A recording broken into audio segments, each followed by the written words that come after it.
अच्छा, previous class में मैंने एक स्लाइड खोली थी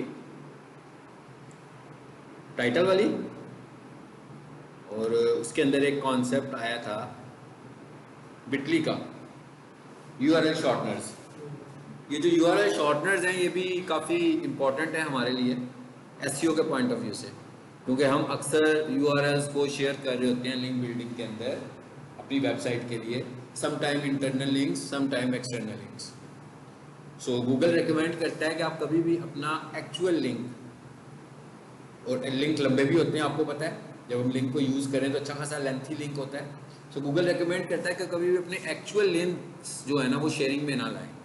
उससे एक तो आपकी हैकिंग एक्टिविटी के चांसेस बढ़ जाते हैं कि भाई जितने भी हैकर्स जो होते हैं वो सबसे पहले ओरिजिनल लिंक्स को फाइंड कर लेते हैं, तो जब उन्हें ओरिजिनल लिंक मिल जाते हैं फर्स्ट अटैम्प्ट के ऊपर तो उनके हैक होने के चांसेस भी बढ़ जाते हैं। दूसरा, लंबे लंबे लिंक्स जो होते हैं वो रीशेयर्स भी नहीं होते हैं, इसके और बहुत सारे इश्यूज हैं। सो एसईओ फ्रेंडली स्ट्रेटेजी क्या है? एसईओ फ्रेंडली स्ट्रेटेजी ये है कि हम शॉर्ट यूआरएल्स को इस्तेमाल करें। अभी वेबसाइट का यूआरएल लंबा भी हो सकता है और छोटा भी हो सकता है, लेकिन यूआरएल शॉर्टनर्स की मदद से हम अपने यूआरएल्स को छोटा कर सकते हैं। यूआरएल शॉर्टनर्स बहुत ज़्यादा हैं भाई मार्केट में, ऑनलाइन बड़े आपको अवेलेबल होंगे। इनमें से जो एक पॉपुलर यूआरएल शॉर्टनर है दैट इज बिटली, एक पॉपुलर जो है वो टाइनी यूआरएल है।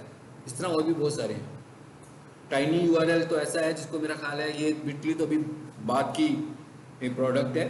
टाइनी यूआरएल बहुत पुराना यूआरएल शॉर्टनर है, मेरा ख्याल है कि मैं इसको 2013 में यूज़ करता था। 2013 में जब यूआरएल शॉर्टनर्स का कॉन्सेप्ट जरा वीक था, तो हम उस वक्त भी इससे यूआरएल शॉर्टन करते होते थे। तो टाइनी यूआरएल जो है वो ज़्यादा स्ट्रॉन्ग है, लेकिन आजकल जो ज़्यादा पॉपुलर हुआ है वो बिटली है। बिटली ज़्यादा पॉपुलर है। और ये क्या करते थे पहले कि इधर जाकर हम अपना एक्चुअल यूआरएल देंगे, ये हमें यूआरएल को छोटा करके दे देंगे, जैसे कि आपको इस सीन में नज़र भी आ रहा है। अब आप देखिए, एक तो हाइड हो गया ना एक्चुअल यूआरएल, आपने नोट किया था जब मैंने प्रीवियस क्लास में इसे क्लिक किया, तो इसे क्लिक किया मगर जब खुला तो कोई और यूआरएल खुला, अल्टरनेटिवली खुला कुछ और था। तो ये पर्पस होता है यूआरएल शॉर्टनर्स का। अब जैसे मैं इसी को दोबारा से क्लिक करके आपको वंस दिखा दूं पहले, फिर हम आगे बढ़ते हैं। जी, खुल रहे? हाँ जी, यूआरएल चेंज हो गया। ये सारा यूआरएल तब्दील हो गया, उधर थोड़ा सा छोटा सा यूआरएल था, यहाँ आ गए। सो ये होते हैं यूआरएल शॉर्टनर्स। अब एक यूआरएल शॉर्टनर मैंने क्या बताया जी, बिटली, BITLY। ये मैंने खोला।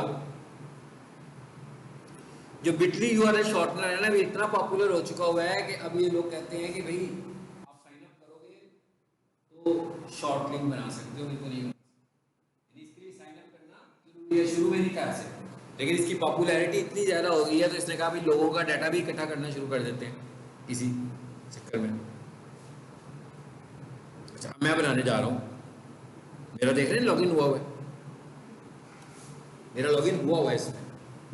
लेकिन आप जब इस पर आओगे तो पहली दफ़ा वो आपसे कहेगा कि भाई साइन अप करो, अदरवाइज आपको लिंक क्रिएट नहीं करने देगा।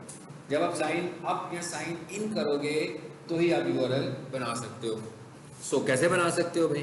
क्रिएट न्यू, क्या बनाना चाह रहे हो? क्यूआर कोड भी बन जाता है, ठीक है। लिंक आगे, भाई किसका लिंक बनाना चाह रहे हो? चले एग्जाम्पल के तौर पर मैं इसी को ले लेता हूँ ताकि ज़रा टाइम सेव कर लूँ। आगे ये लेंथी यूआरएल दे दिया मैंने जी। क्या लिखा हुआ आ रहा है जी? बिटली डॉट, आगे यूआरएल बनने वाला है, कस्टम बैक ऑफ, कहता भाई अगर आप यहाँ पे कोई अपना नाम यूज करना चाहें तो कर सकते हैं, मगर नाम डुप्लीकेशन में आएगा तो वो अलाउ नहीं करेगा। तो ये क्या लिखा हुआ आ रहा है जी? Create link. पढ़े जरा, कहता भाई आपके पास ही ना कहीं पड़ा हुआ पहले भी, हाँ आपने पहले भी इसका लिंक बनाया हुआ है तो उसी को यूज कर ले। तो यूं कर लेते हैं हम, जरा थोड़ा सा पेज चेंज कर लेते हैं।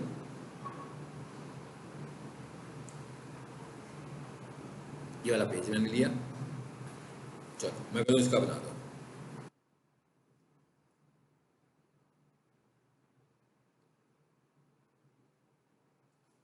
अभी पहले ही पढ़ा हुआ है, इस पर क्लिक करो, मैं आपको बता देता हूँ। अब दोबारा बना रहे हो, आपने पहले भी ये वाला लिंक बनाया हुआ है। तो इस पर क्लिक करूँगा तो मुझे दिखा देगा जो मेरा पुराना मेरे इस अकाउंट में सेव पड़ा हुआ है। ठीक है, तो मैंने इसको अब यूआरएल चेंज किया, मैंने इसी से बनाया होगा ना, इसलिए आ रहा है। चलो देखते हैं, ये भी ना बनाया होगा। अब ये बन गया ना, दोबारा नहीं बना पाऊंगा ना, इसलिए एक दफा बन गया। अब वो कहेगा भाई जो पहला बनाया हुआ है ना, इसी को इस्तेमाल करो, किसी एक पेज का लिंक। ये देखें आ गया। अब क्या किसी को पता लग रहा है कि फेसबुक का पेज है? लेकिन जब इस पर क्लिक करके फॉलो करेगा तो ये फेसबुक का पेज है। लेकिन अगर मैं किसी जगह पर, जैसे वो यूट्यूब की वीडियो है या कुछ भी है, वहां पर मैं अपना फेसबुक का पेज लिखूंगा तो फेसबुक पेज हैक होने के चांसेस बढ़ेंगे। उसके पास डायरेक्ट इंटरेक्शन होगी मेरे पेज के ऊपर, तो हैकर हैकिंग एक्टिविटी ज़्यादा स्ट्रॉन्ग तरीके से करेगा। अभी तो ये है कि एड्रेस ही चेंज हो जाए, हैकिंग एक्टिविटी परफॉर्म ही नहीं हो सकती, क्योंकि ये दूसरा एड्रेस है, जब खुलेगा तो दूसरा एड्रेस, हैकिंग एक्टिविटी नहीं होगी। इसलिए आपने जब भी यूआरएल्स शेयर करने हो तो आप हमेशा इस तरीके से शेयर करो। लेकिन मैंने इसे कॉपी कर लिया, अब मैं यहां आता हूं और इसे पेस्ट करता हूं। आई होप के टाइनी पे आप खुद करना, ठीक है। टाइनी यूआरएल भी बिल्कुल इसी तरह है, बल्कि उसका एक फायदा भी है, तो उसमें आपको लॉगिन करने की जरूरत नहीं। टाइनी यूआरएल पर जाएंगे, डायरेक्ट लिंक क्रिएट हो जाएगा, साइन अप नहीं करवाएगा, मगर बिटली जो है साइन अप करवाता है। चलिए जब आगे चलते हैं। अब हम लोगों ने ना एसईओ के हवाले से 2-3 चीजें देख ली, टाइटल, मेटा डिस्क्रिप्शन। अब हम एक और टेक्निकल एसईओ का फैक्टर इसका देखने जा रहे हैं, that is canonical. What is canonical? Canonical क्या होता है ये समझते हैं। यहाँ पर की फाइल नजर आ रही है आपको कैनोनिकल के नाम से है। ये स्लाइड आपको मिल गई है नोट्स में कि नहीं मिली है? नहीं मिली है, हैं?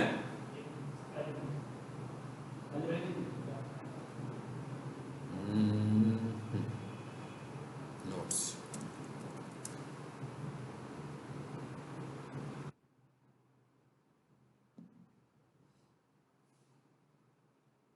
आगे, डॉक्यूमेंट,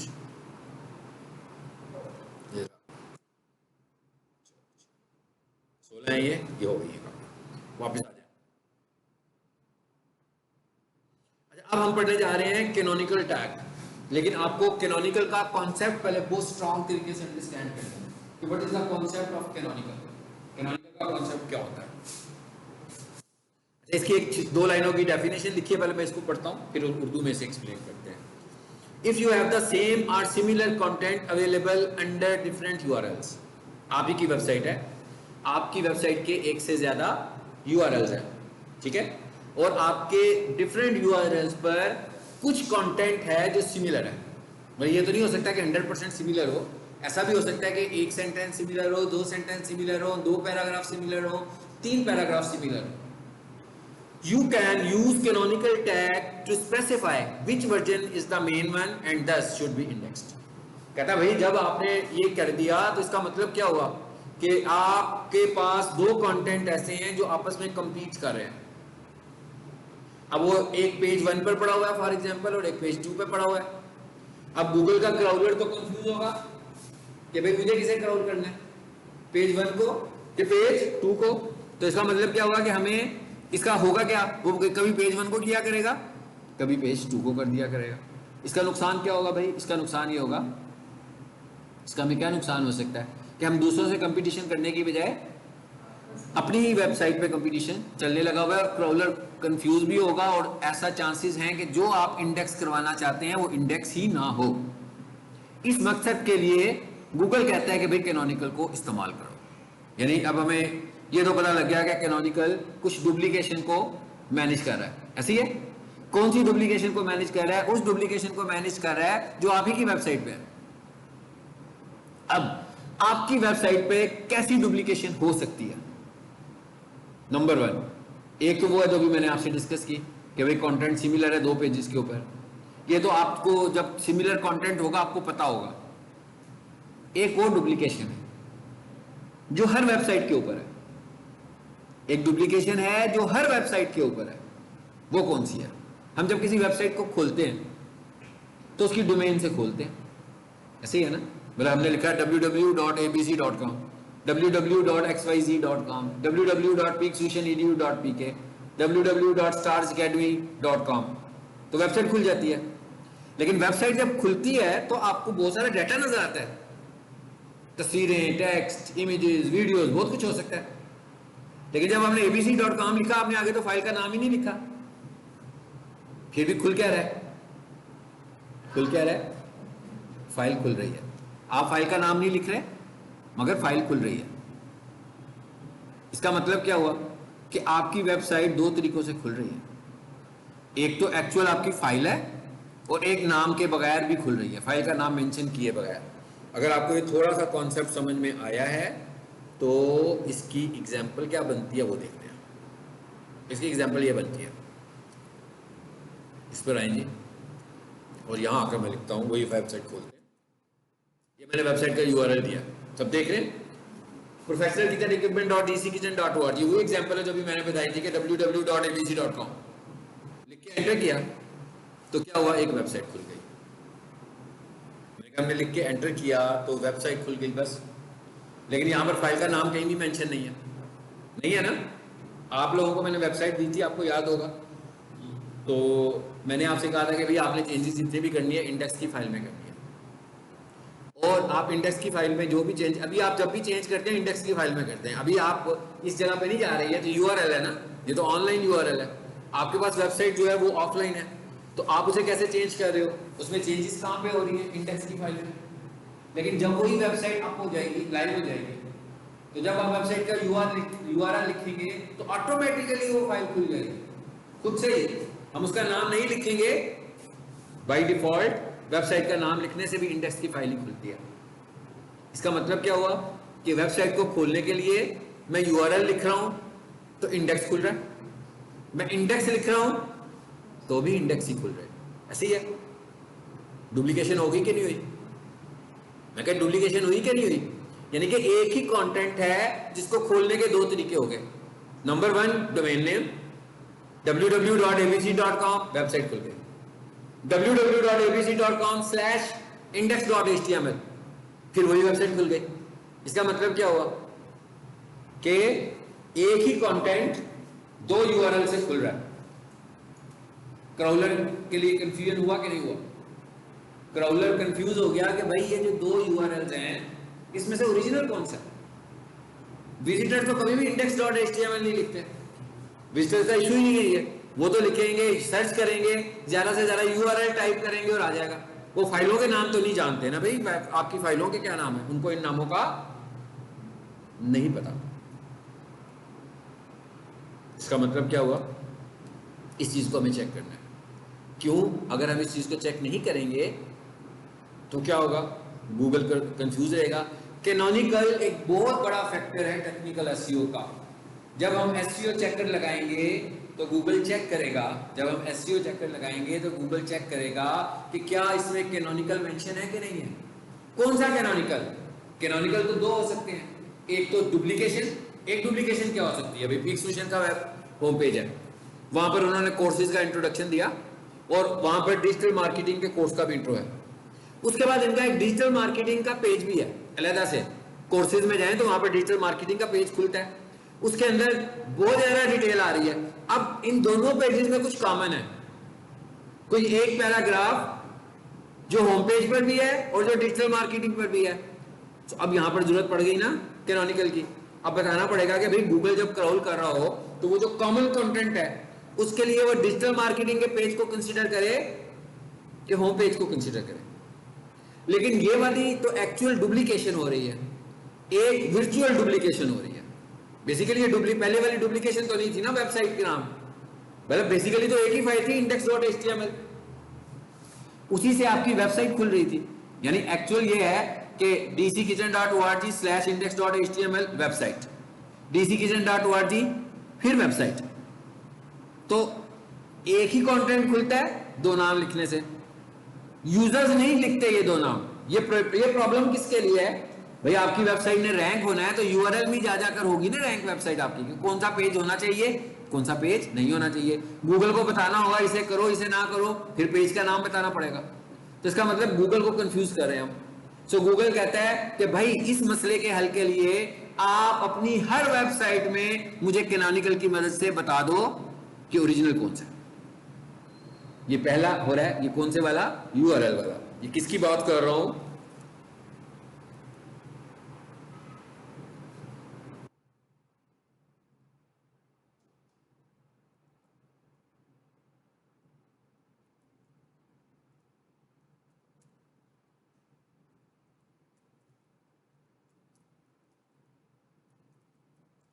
इसकी बात, यानी कि बेसिकली xyz.com लिखता हूं तो index.html खुलती है, और xyz.com index.html लिखता हूं तो भी index.htmल खुलती है। तो इसका मतलब क्या हुआ कि एक ही कंटेंट खुल रहा है दो यूआरएल लिखने से। ये ऐसा कैनोनिकल टैग है जो हर वेबसाइट पे हमने लगाना है, और ये एसईओ एक्सपर्ट का काम है, ये डेवलपर ने नहीं ये काम करना, ये एसईओ का काम है। कैनोनिकल टैग लगा हुआ है कि नहीं लगा हुआ ये हमने देखना है। कहां होता है, हेड में होता है। तो बहुत आसान तरीका है भाई, हेड में जाकर देखो कैनोनिकल है कि नहीं है, कैनोनिकल को फाइंड करो, लगा हुआ है तो मींस लगा हुआ है, चेक कर लो ठीक लगा है कि गलत लगा है। नहीं लगा तो लगाएंगे तो एसईओ का एक फैक्टर फुलफिल हो जाएगा। जरा चेक करें इस वेबसाइट पे लगा हुआ है कि नहीं लगा हुआ, इसको देखना है ना हमने। कैसे चेक करें भाई कैनोनिकल लगा हुआ है कि नहीं लगा हुआ, शाबाश आपने बताना है चेक कैसे होगा। गुड, मैं नहीं बोलूंगा जी, नहीं यहां से मुझे बताया आपके सामने ऐसा कोई, क्या करूं मैं, हाँ कोडिंग में जाकर चेक करिए। कहां चेक करना है, कोडिंग में जाकर देखना है कि कैनोनिकल लगा हुआ है। सोर्स में जाकर पता लगेगा कि कैनोनिकल लगा हुआ है कि नहीं लगा हुआ। जरा चेक करके मुझे बताइएगा आप लोग, लगा हुआ है कि नहीं लगा हुआ इस वेबसाइट पर, फिर उसी से हम सब कुछ समझ लेंगे।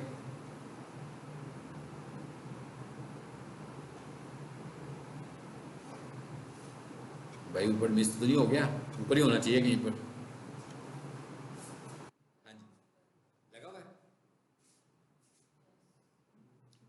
वही टैग है वो जो शुरू में हम पढ़कर आए थे HTML में, याद है ना, किस लिए पढ़ा था भला, लिंक का टैग पढ़ा था ना, किस काम के लिए।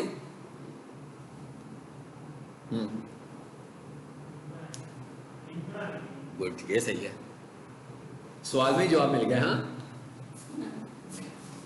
इसलिए पढ़ा था लिंक का टैग।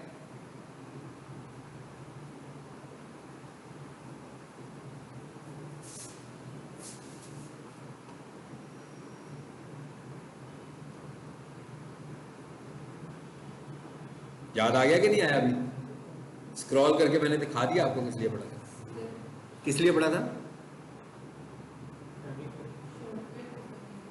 फेविकॉन में यूज हुआ था, मैंने कहा फेविकॉन बनाने के लिए लिंक का टैग यूज हुआ था, कैनोनिकल के लिए भी लिंक का टैग इस्तेमाल होता है। कहां पर इस्तेमाल होता है, हेड टैग। सेम ये वाला टैग है जो कॉपी करके अपने पास रख लें, ठीक है, हर वेबसाइट पे लगेगा। सिर्फ चेंज क्या होगी इसमें, यहां पर आकर चेंज हो जाएगी। अगर मैंने किसी वेबसाइट पे लगाना है तो यहां पर उसकी वेबसाइट का यूआरएल दूंगा, बस यूआरएल देना है। अच्छा आप नोट करें यहाँ पर क्या यूआरएल दिया है मैंने, फाइल का नाम तो नहीं है। इसका मतलब क्या हुआ, मैंने आपसे कहा था ना दो चीजें हैं, एक है www.abc.com, भाई www.abc.com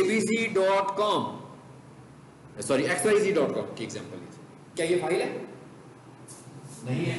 जब ये फाइल नहीं है तो मैं इसमें तो चेंज भी नहीं कर सकता। फाइल कौन सी है, index.html। इसका मतलब क्या हुआ कि कैनोनिकल हम कहां पे पुट कर पाएंगे, ये जेड में। बस ये कॉन्सेप्ट सिंपल सा हमें समझ में आ गया कि लगाएंगे हम किस, कहां पर, भाई जो हमें फाइल एक्सेस हो रही है उसी में लगा पाएंगे। ये तो मेरे एक्सेस में ही नहीं है, ये तो एक वर्चुअल एड्रेस है। सबको पता है ना कि एक वर्चुअल एड्रेस है जो इस फाइल को खोलता है। किस फाइल को खोलता है, इंडेक्स को खोलता है। तो हमने क्या करना है, हमने इंडेक्स की फाइल में जाकर कैनोनिकल लगाना है। कौन सा कैनोनिकल लगाना है, link relation equals to canonical href, आगे पूरी की पूरी वेबसाइट का यूआरएल कॉपी करें, यहां पे पेस्ट कर दें। फाइल का नाम तो नहीं होना चाहिए, क्यों होना चाहिए भाई, फाइल में ही तो चेंजेस कर रहे हैं। ये चेंजेस कहां पे कर रहे हैं, इंडेक्स की फाइल में। तो हम अब क्या कह रहे हैं, हम कह रहे हैं भाई हम क्या कह रहे हैं, हम ये कह रहे हैं, कह रहे हैं एक असल है एक कॉपी है, तो दोनों में तो नहीं करेंगे ना। हम किसको कॉपी कह रहे हैं, इस सिनेरियो में ये जो वर्चुअल कॉन्सेप्ट हमने क्रिएट किया, अब इसमें से एक असल है वो तो फिजिकल है ना, और एक कॉपी है। हमारे इसमें असल कौन सा होगा और कॉपी कौन सा होगा, इंडेक्स वाला असल होगा, असल होगा ना करेगा, इंडेक्स वाला असल नहीं होगा, क्योंकि देखिए इंडेक्स वाला अगर असल है, इंडेक्स वाला कॉपी है, क्योंकि हमने कॉपी में जाकर कैनोनिकल लगा, वहां तो हम जा ही नहीं सकते ना, क्योंकि हमारी अपनी देखिए बेसिकली एड्रेस एक ही है, एड्रेस एक है, एक ही जगह पर पहुंच रहे हैं, सिर्फ कैनोनिकल को समझाने के लिए हम उसकी तरह समझा रहे हैं जैसे वो समझना चाह रहा है। वो कह रहा है जो फाइल है आपकी वहां पे जाके मेंशन कर दो कि असल कौन सा है और नकल कौन सा है, कॉपी कौन सा है। अब ये तो फाइल ही नहीं है, तो मैं क्या करता हूं, मैं इंडेक्स की फाइल में जाकर कह देता हूं कि भाई ये जो xyz.com है ना ये असल है। नहीं पॉइंट समझ में आया? हमने कहा भाई दो एड्रेस है, ठीक है, आपको मैंने एक सफा दिया, जाओ भी इसकी 10 कॉपियां लेकर आ जाओ, ठीक है, और वो भी ब्लैक एंड व्हाइट कॉपी ही थी, और जब 10 कॉपियां आई तो मैंने सारी मिला दी आपस में। अब सारी की सारी ब्लैक एंड व्हाइट हो गई ना, पता कैसे लगेगा? वो फिर मैं पीछे से देखूंगा, मैंने उसके पीछे ना ब्रैकेट में 1 लिखा होगा, मुझे पता लग जाएगा भाई ये जिसमें पेंसिल से मैंने कुछ लिखा था ना ये असल था। ऐसे ही है, तो क्रॉलर को भी बताना पड़ेगा ना भाई असल कौन सी है। क्यों असल बतानी पड़ रही है? इसलिए कि भाई गूगल ने रैंक करना है ना उसको, अदरवाइज क्या होगा, क्रॉलर इसको पढ़ेगा, फिर अगले विजिट पर आएगा इसको पढ़ेगा, फिर अगले विजिट पर आएगा इसको पढ़ेगा, फिर अगले विजिट 4 विजिट इस पे आ जाएंगे, 6 विजिट इस पे आ जाएंगे, वो तो कंफ्यूज ही रहेगा कि भाई ये असल कौन सी है इनमें से, रैंक किसको करूं। तो हम आपस में ही खेलने लगे हुए हैं ना। तो वो ये कह रहा है कि ये बताने के लिए आप अपनी फाइल में आए और वहां पर आकर अपनी वेबसाइट का यूआरएल दे दें। इसको कहने का मतलब क्या है, आप कहना क्या चाह रहे हैं कि भाई ये जो फाइल है ये कॉपी है और ये जो यूआरएल है, देखिए ना फाइल तो रैंक भी नहीं होती, रैंक तो यूआरएल होने लगे हुए हैं। आप अक्सर देखते हैं ना होम पेज खुलता है वेबसाइट्स का कीवर्ड के ऊपर। जी समझ में आया पॉइंट? यानी इसका, और ये कैसा कैनोनिकल है, ये वो कैनोनिकल है जो कॉपी वाला कैनोनिकल नहीं है, फिजिकल कॉपी नहीं है, इसमें कोई फिजिकल डुप्लीकेशन नहीं हो रही है, ये वर्चुअल डुप्लीकेशन की बात हो रही है एक सिर्फ। इसका मतलब क्या हुआ कि हम कहां पे जाकर पुट करेंगे, इंडेक्स की फाइल में। क्या पुट करेंगे, पुट क्या करना है भाई, ये लाइन नंबर 13 वाला कोड, ये पूरे का पूरा कॉपी करके अपने पास कहीं रख लो और इस हिस्से को खाली कर लो, ये तरफ को। जिस वेबसाइट पे काम कर रहे होंगे उसका ऑनलाइन यूआरएल कॉपी करेंगे खोल के, यहां पर पेस्ट करके और उसको अपनी इंडेक्स की फाइल के हेड में लगा देंगे। ये वो वाला एक कैनोनिकल है जो लाजमी हर वेबसाइट पे लगा होगा।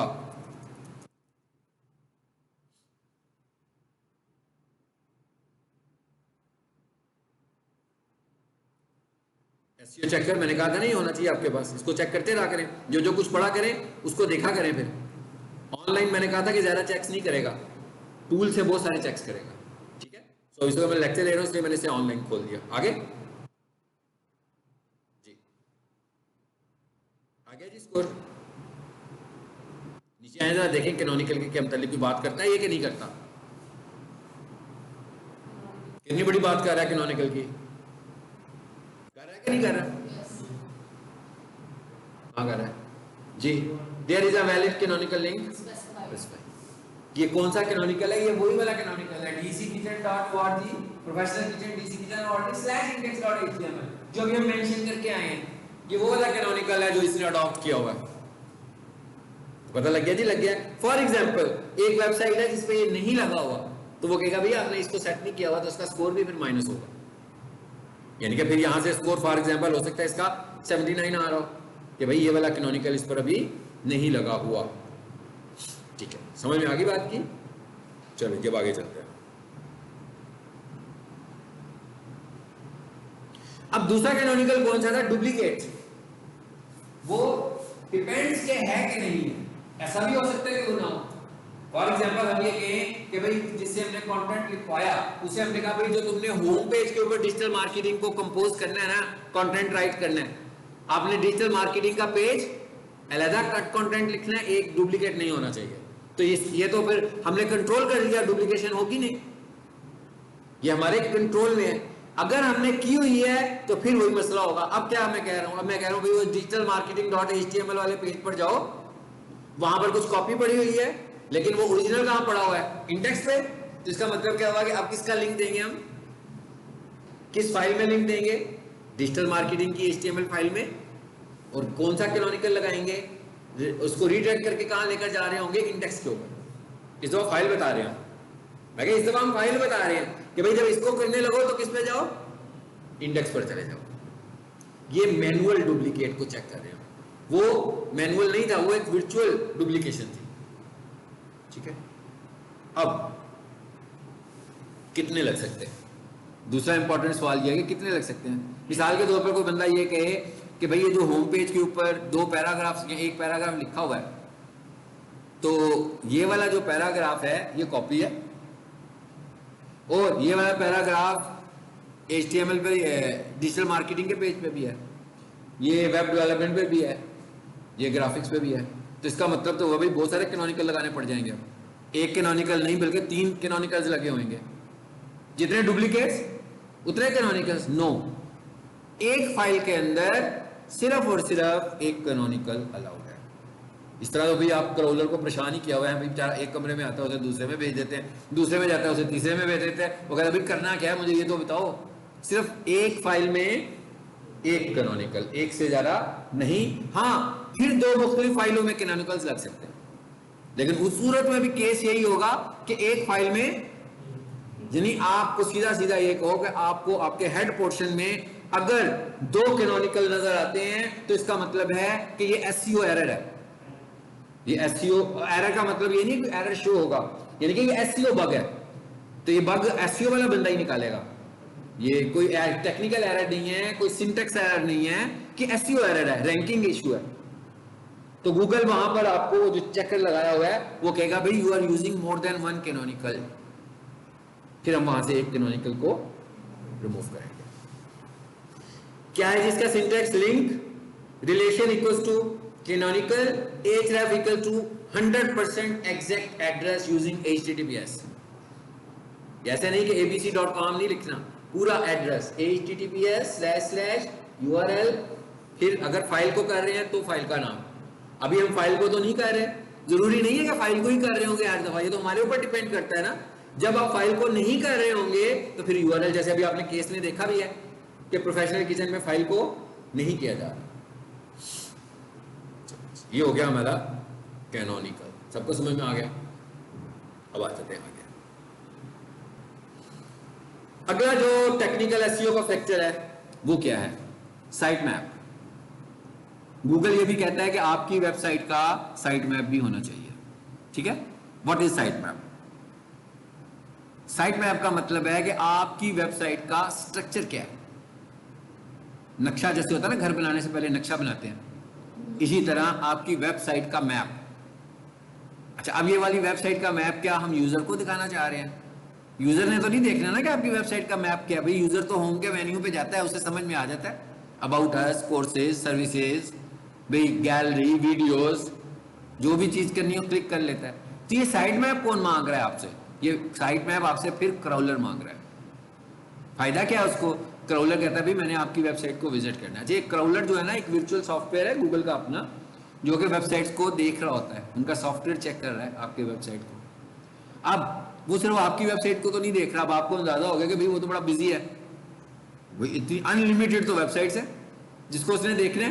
तो इसका मतलब क्या हुआ कि ऐसे तो नहीं है कि बहुत ही टाइम के लिए देखना होगा उसने, बहुत नॉमिनल टाइम, बहुत ही नॉमिनल टाइम है उसके पास आपकी वेबसाइट को देखने का। कितना?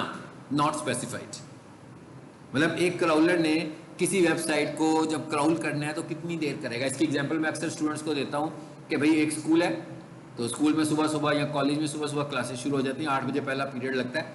तो प्रिंसिपल साहब राउंड पे आ जाते हैं, तो वो क्लासेस में जाकर देख रहे होते हैं कि क्लासेस कैसी हो रही हैं। तो किसी क्लास में वो 10 सेकंड्स खड़े हो जाते हैं, किसी में वो 5 मिनट, किसी में वो 10 मिनट, किसी में खड़े नहीं होते, बैठ ही जाते हैं, अभी पूरा पीरियड बैठ के आज इधर ही पढ़ना है उन्होंने। हाँ, होता है ना ऐसे। कोई बंदा गैस नहीं कर सकता कि किस क्लास में वो कितना टाइम स्पेंड करने वाले हैं। वो देखते हैं कि मुझे क्राउल करने के लिए क्या एफर्ट करनी है, बस उतनी। क्राउलर का भी टाइम फिक्स नहीं है। क्राउलर जो टाइम किसी वेबसाइट पे गुजारता है उसे हम बोलते हैं crawl budget, not crawl time. Crawler का बजट स्पेसिफाइड नहीं होता कि क्रॉलर का बजट कितना है एक वेबसाइट। ये नहीं कह सकते कि एक वेबसाइट पे उसने 10 सेकंड गुजारनी है, एक वेबसाइट पे उसने 20 सेकंड गुजारनी है, डिपेंड्स। ये क्रॉलर खुद डिसाइड करता है कि मुझे कितना टाइम गुजारना है, ठीक है। तो इसलिए हम ये कह रहे हैं कि भाई अगर हम अपनी वेबसाइट का साइट मैप बना रहे हैं और क्रॉलर को कहेंगे भाई साहब हमारी वेबसाइट पर आ रहे हैं तो ये साइट मैप देख लें ताकि आपको दिक्कत ना हो, ताकि आप कम टाइम में मेरी ज़्यादा चीज़ें देख सकें और आप कम टाइम में उस चीज़ को देख लें जिसे मैं रैंक करवाना चाहता हूँ। It is called site map, ठीक है। साइट मैप की फाइल HTML फाइल नहीं है, साइट मैप की फाइल XML फाइल है। XML stands for extended markup language, और ये बनाने की जरूरत नहीं है, ये ऑनलाइन टूल से बन जाएगी।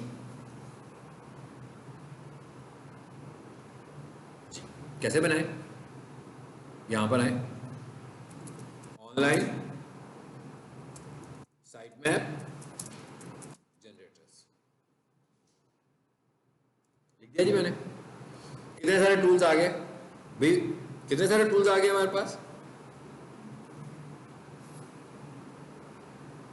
XML साइट में ये ज़्यादा अच्छा होता है, इस पर क्लिक करते हैं। ये बहुत सिंपल सा काम है भाई, ये मैंने एक सर्च क्वेरी लिखी, ऑनलाइन साइट मैप जनरेटर, कितने सारे टूल्स आ गए, यहीं से हम बना लेंगे। अच्छा, जो वर्डप्रेस यूजर्स हैं, वर्डप्रेस के अंदर जब आप कोई SEO का प्लगइन यूज करेंगे उसके अंदर आपको साइट मैप पहले से ही बना हुआ मिल जाएगा, ठीक है। उसमें हमें बनाने की जरूरत नहीं है, मगर उसके लिए हमें SEO प्लगइन की जरूरत है। अब आप देख लें कोडिंग में और SEO वर्डप्रेस में यही फर्क है। वर्डप्रेस में जो भी काम करना है पैसे लगाते जाएंगे, हाँ, कोडिंग में पैसे नहीं लगते। आप जो कुछ भी कर रहे हैं कोडिंग से करने लगे सीधा सीधा, और फिर प्लगइन्स इंस्टॉल हो रहे हैं, बार बार हो रहे हैं, वेबसाइट का लोड बढ़ता जा रहा है उन प्लगइन्स की वजह से। ये जी मैंने वेबसाइट दी, आपने वो वेबसाइट यहाँ पे टाइप करनी है जिसका आप साइट मैप जनरेट करना चाहते हैं। इसकी प्रैक्टिस करने के लिए आपके पास किसी वेबसाइट की परमिशन होने की जरूरत नहीं है, ठीक है। कोई भी वेबसाइट का URL दें, स्टार्ट करें, नीचे मैसेज आ रहा है, कहता है भाई ये फ्री वर्जन यूज कर रहे हो, 500 पेजेस, 500 पेजेस बहुत ज्यादा होते हैं। जैसे मैं कह रहा हूँ ना, home, about us, contact us, तो कहता है भाई 500 पेजेस का फ्री बन जाएगा। इससे बड़ा होगा तो फिर आपको पेड वर्जन इसका यूज करना है जी। व्यू आ गया, डाउनलोड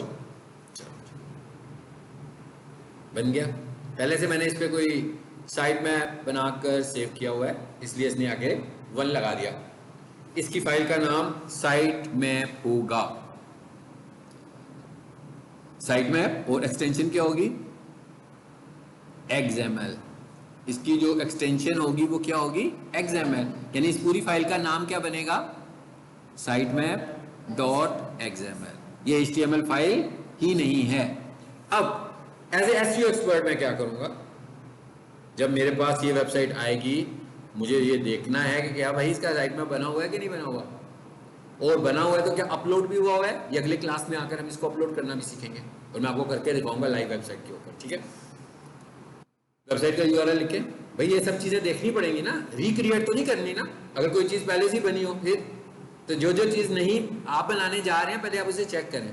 कैसे चेक करना है, वेबसाइट का URL लिखें, साइट मैप डॉट, जैसे पहले मैंने कहा ना कैनोनिकल कैसे चेक करोगे, पता लग गया ना कैनोनिकल कैसे चेक करेंगे। एक वेबसाइट की SEO शुरू की है, देखना है कि भाई कैनोनिकल बना भी हुआ है कि नहीं, लगा हुआ है कि नहीं लगा हुआ, कैसे चेक करेंगे,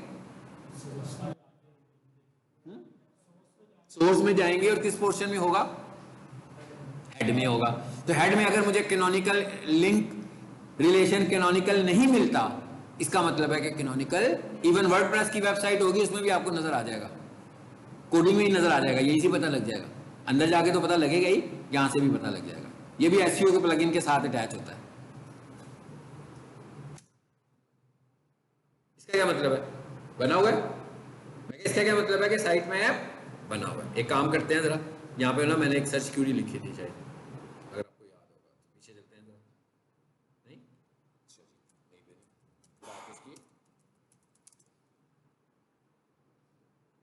नीचे आ जाते हैं ना जरा, जिनकी मैं सपोज कर रहा हूँ कि SEO ना हुई हो, बहुत दूर चले जाते हैं। हाँ,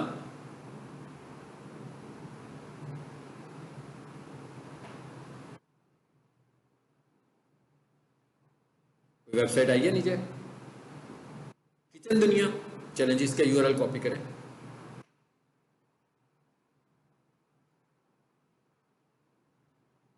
देखें जरा क्या हालात है। ये वेबसाइट है कोई किचन दुनिया स्लैश, ये इसका बिजनेस फाइंड करने की भी साइंस यही है भाई। पहली 4-5 तो वेबसाइट्स रैंक की होंगी ना, उसके नीचे जो वेबसाइट्स आ रही होंगी ना उनके ऊपर स्टडी करो। दूसरे तीसरे पेज पर जाकर वेबसाइट्स को देखें, उनकी एसईओ को चेक करें, उनकी डोमेन एज को देखें, तो आगे जाकर देखेंगे पता लग जाएगा भाई ये वेबसाइट तो 2 साल पुरानी है लेकिन उसके बावजूद उसकी एसईओ नहीं हुई। फिर आप इनको इंटरेक्ट करोगे, इनको ईमेल करोगे, इनको बताओगे कि आपको क्या लॉस हो रहा है एसईओ ना कराने की वजह से।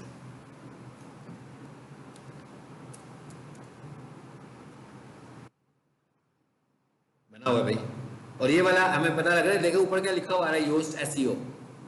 क्या लिखा हुआ है जी? Yoast SEO. ये वर्डप्रेस का प्लगइन है, ठीक है। इस तरह जिसका नहीं बना होगा, जिसका ये वर्डप्रेस की वेबसाइट थी, ठीक है, जिसका नहीं बना होगा,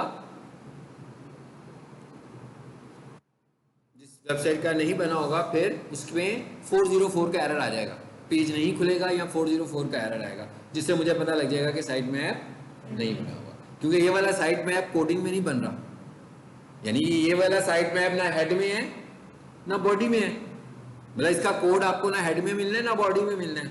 तो इसलिए इसको हमने इस तरह डिटेक्टर से ही चेक करना है। और चेक कैसे करना है? वेबसाइट का नाम लिख के आगे लिख देना साइट मैप डॉट एक्सएमएल। भाई हर वेब फाइल का जो साइट मैप होगा वो साइट मैप डॉट एक्सएमएल ही होगा। आपने देखा मैंने साइट मैप डॉट एक्सएमएल लिया, लेकिन उसका नाम कुछ और था, थोड़ा सा चेंज था ना, तो वो वर्डप्रेस ने उसको रिट्रैक्ट किया होता है नाम को। अदरवाइज हमें यही नाम यूज करना है। वो सिर्फ प्लगइन की वजह से उसने रिकग्नाइज कर लिया उसको, नहीं तो हम कोई और नाम करेंगे रखेंगे तो वो उसको रिकग्नाइज भी नहीं करेगा। आपके साइट मैप की फाइल का नाम साइट मैप डॉट एक्सएमएल ही होना चाहिए। अगर वर्डप्रेस में ऑटोमेटिकली बन रहा है तो आप एक्सएमएल लिखोगे तो वो जो किसी और नाम से भी बना रहा होगा वो उस पर रिडायरेक्ट कर जाएगा, ठीक है। चलिए ये 2 हमने आज फैक्टर्स पढ़े हैं। कैनोनिकल, व्हाट इज कैनोनिकल, ये भी टेक्निकल एसईओ का फैक्टर है। साइट में भी उसका है टेक्निकल एसईओ का फैक्टर है। इसके बाद हम पढ़ेंगे रोबोट्स की फाइल क्या होती है। फिर हम पढ़ेंगे गूगल सर्च कंसोल, कि हम अपनी वेबसाइट को गूगल के पास अप्रूव कैसे करवाते हैं। सर्च कंसोल क्या होता है, वेबसाइट को कैसे अप्रूव कराते हैं। इंशाल्लाह 2 टॉपिक्स हम अपनी नेक्स्ट क्लास में पढ़ेंगे, ठीक है।